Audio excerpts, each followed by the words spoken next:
hả món nhở con bơm món nhở ê lạnh món ông chóng rồi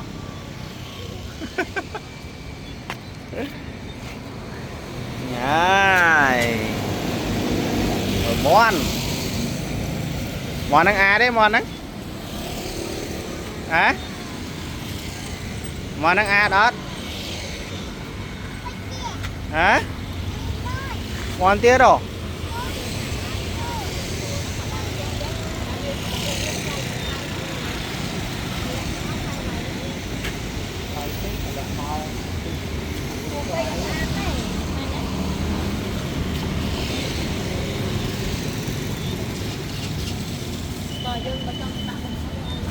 mà món mọt nè món